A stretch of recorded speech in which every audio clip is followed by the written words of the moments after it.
Hi guys, welcome back to our channel. இன்னைக்கு நம்ம business maths and statistics சப்ஜெக்டில் இருக்கக்கூடிய சீக்வன்ஸ் அண்ட் சீரீஸ் டாபிக் பற்றி பார்க்க போகிறோம். ஸோ இந்த டாப்பிக்கில் வந்து 4 மெயின் ஃபார்முலாஸ் இருக்குது. ஃபர்ஸ்ட் ஃபார்முலா பாருங்கள், Tn is equal to a plus n minus 1 into d. Second formula, Sn is equal to n divided by 2 into 2a plus n minus 1 into d. Third formula, n is equal to L minus a divided by d plus 1. Fourth formula, Sn is equal to n by 2 into a plus L. So இந்த main 4 formulas வச்சு தான் நம்ம வந்து கண்டினியூவாக sums வந்து போடுவோம். எல்லா சம்ஸுமே maximum இந்த 4 ஃபார்முலாஸ்குள்ளே தான் நம்மளுக்கு வரப்போகுது. சம்ஸ் பார்க்கறதுக்கு முன்னாடி நம்மளுக்கு சீக்வன்ஸ்னால் என்ன, சீரீஸ்னால் என்னன்னு தெரியணும். சீக்வன்ஸ் அப்படிங்கிறது குரூப் ஆஃப் நம்பர், அதாவது செட்டாக இருக்கிற நம்பரை எல்லாத்தையுமே நம்ம சீக்வன்ஸ்ன்னு சொல்லுவோம். அந்த சீக்வன்ஸில் இருக்கக்கூடிய ஒவ்வொரு நம்பரையும் நம்ம என்னன்னு சொல்லுவோம்னா டேர்ம்னு ரெஃபர் பண்ணுவோம். இந்த சீக்வன்ஸுங்கிறது எப்படி வந்து கனெக்டடாக வருது அப்படின்னா, அதுக்கு நடுவில் ப்ளஸ் ஆர் மைனஸ் சிம்பிள் வரும். அதாவது ஒரு நம்பருக்கும் இன்னொரு நம்பருக்கும் இடையில positive sign or negative sign வரும். இப்படி ஒன்றோட ஒன்று கனெக்ட் ஆகிறதுக்கு இந்த சிம்பிள் யூஸ் பண்ணுறாங்க. இப்படி ஒவ்வொரு டேர்மும் கனெக்ட் ஆகி இருக்கக்கூடிய சீக்வன்ஸை சீரீஸ்னு சொல்கிறோம். இந்த சீரீஸ் பார்த்தீங்கன்னா arithmetic series or arithmetic progression, geometric series or geometric ப்ரோக்ரெஷன்னு சொல்லி 2 டைப்ஸில் இருக்குது. ஃபார் எக்ஸாம்பிள் பாருங்கள், ஒரு நம்பர் இன்னொரு நம்பரோட கனெக்ட் பண்ணுறதுக்கு பாசிட்டிவ் ஆர் நெகட்டிவ் சைன் வேணும். பாசிட்டிவ் டேர்ம்ஸில் பார்த்தீங்கன்னா ஒரு நம்பர் ஸ்டார்ட் ஆகி எவ்வளோ நம்பர் nth டேர்ம் அப்படிங்கிறது எவ்வளோ நம்பர்ஸ் வேணால் இருக்கலாம், எல்லாமே பாசிட்டிவ் சைன்லேயே போகும். 1 + 2 + 3 + 4 போயிட்டே இருக்கும். இன்னொன்று பார்த்தீங்கன்னா நெகட்டிவ் சைன் யூஸ் பண்ணி 1 - 2 - 3 போயிட்டே இருக்கும். இல்லை அப்படின்னா பாசிட்டிவ் அண்ட் நெகட்டிவ் சைன் ரெண்டும் கம்பைன்ட் ஆகி 1 + 2 + 3 -4 -5 ஸோ இப்படி கம்பைன்ட் ஆகியும் nth டேர்ம் வரைக்கும் போகலாம். ஸோ இதுதான் சீரீஸ் அப்படின்னு சொல்கிறோம். சம் பார்க்கலாம். இங்கே என்ன கொடுத்துருக்காங்கன்னா, the 4th and 7th term of arithmetic progression, ஏபினா arithmetic progression is 3 and 36. Find the arithmetic progression and also find T15. இங்கே என்னன்னா 4th term ஒரு சீக்வன்ஸில் இருக்கக்கூடிய 4th termோட வேல்யூ 3, 7th termோட வேல்யூ 36. ஸோ அப்படின்னா T15 டேர்ம் 15ஓட வேல்யூ என்னவாக இருக்கும், இதோட அர்த்தமேட்டிக் ப்ரோக்ரெஷன் என்னவாக இருக்கும், இதுதான் கொஷின். இப்போ நம்ம பாருங்கள், ஃபஸ்ட்டு T4ஓட வேல்யூ என்ன இருக்குது, 3. ஸோ அந்த 3 எடுத்து எழுதிக்கலாம். நெக்ஸ்ட்டு டேர்ம் 7த்தோட வேல்யூ 36. ஸோ 36 எழுதிக்கிறோம். இப்போ நம்ம கண்டுபிடிக்க வேண்டியது T15 என்னன்னு நம்மளுக்கு தெரியாது. ஸோ இதை தான் இப்போ நம்ம ஃபைண்ட் பண்ண போகிறோம். இப்போ இதுக்கான ஃபார்முலா பாருங்கள், Tn ஃபைண்ட் பண்ணும். அதாவது என்னன்ற வேல்யூக்கான ஒரிஜினல் நம்பர் என்னன்னு நம்ம கண்டுபிடிக்கணும் அப்படின்னா Tn a + n - 1 into d இந்த ஃபார்முலா யூஸ் பண்ணி நம்ம கண்டுபிடிக்கணும். ஓகேங்களா? ஸோ கொஷின்லேருந்தே நம்மளுக்கு என்ன ஃபார்முலா வரும் அப்படின்னு நம்ம ஈஸியாக ஐடென்டிஃபை பண்ணிடலாம். ஸோ இங்கே T15 கேட்டிருக்காங்க. ஸோ அதனால் Tnோட ஃபார்முலா தான் நம்ம போடணும். ஓகேங்களா? இப்போ பாருங்கள், Tn is equal to a + n - 1 into d formula. இப்போது a plus 3d is equal to 3, a plus 6d is equal to 36 இருக்கு இல்லையா?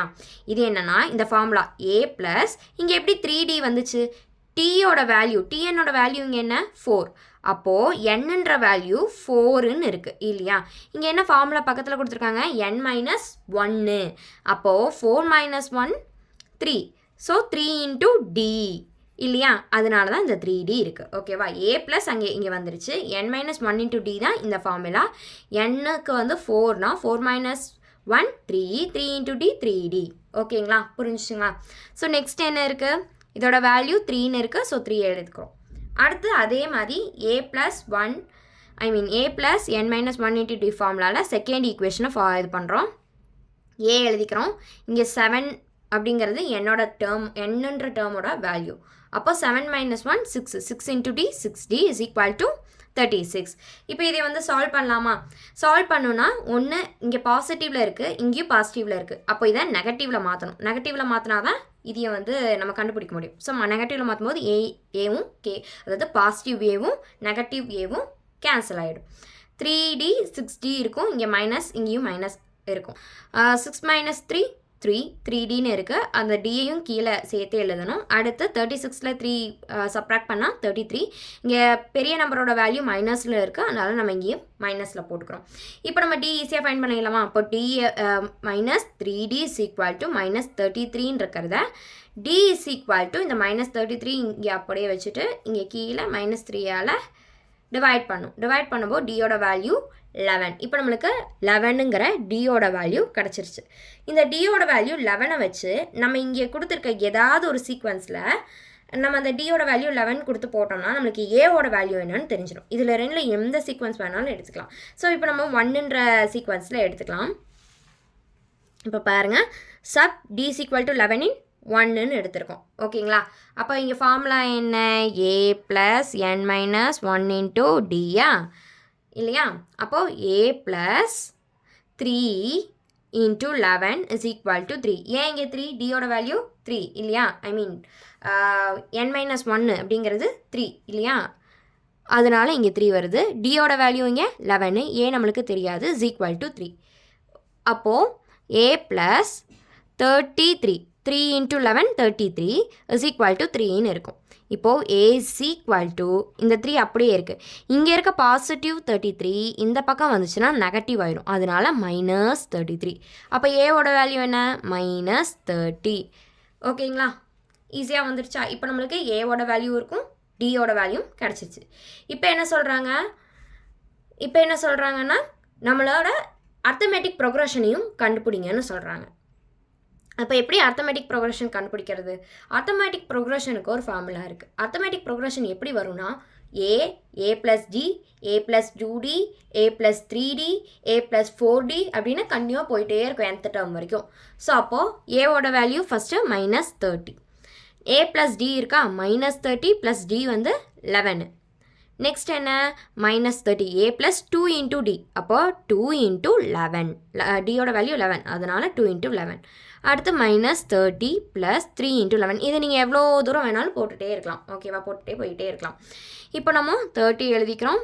இதே மைனஸ் பண்ணால் 19, இது ரெண்டையும் இன்ட்டு பண்ணால் 22, அது கூட இதை மைனஸ் பண்ணும். நெக்ஸ்ட்டு 30, இது இன்ட்டு பண்ணோம்னா 33. இப்போ இதோட வேல்யூ பாருங்கள், 30 மைனஸ் 19, இதை ரெண்டையும் மைனஸ் பண்ணி வரப்போ மைனஸ் 8 வரும். இங்கே மைனஸ் பண்ணுறப்போ ப்ளஸ் 3 வரும் இல்லையா?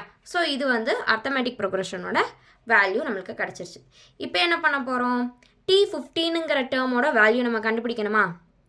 அப்போது A plus N minus 1 into D, ஏவும் கிடச்சிருச்சு, டியும் கிடச்சிருச்சு. அப்போ ஏக்கு மைனஸ் 30 போட்டோம், டிக்கு 11 போட்டோம். இங்கே எப்படி 14? இங்கே என்ன? டி வந்து 15 இருக்குது. அப்போது என்னோட வேல்யூ 15 அப்படின்னா என் மைனஸ் 1. இப்போ 15 மைனஸ் 1 14, அப்படி தான் இங்கே 14 வந்துச்சு. ஸோ 14 இன்ட்டு 11 ஃபஸ்ட்டு எப்போவுமே மல்டிப்ளை பண்ணிவிட்டு அதுக்கப்புறம் ப்ளஸ் பண்ணுங்கள். 14 இன்ட்டு 11 வந்து 154. அது கூட அதாவது இங்கே ப்ளஸ் 154 இருக்குது, மைனஸ் 30 இருக்குது. லெஸ் பண்ணோம் அப்படின்னா பாசிட்டிவ் சைன் தான் இங்கே வரும். இப்போ 124. இதுதான் T15, அதாவது டேர்ம் 15 அப்படிங்கிறதோட வேல்யூ 124. ஸோ இதுதான் சீக்வன்ஸ் இன் சீரீஸ்.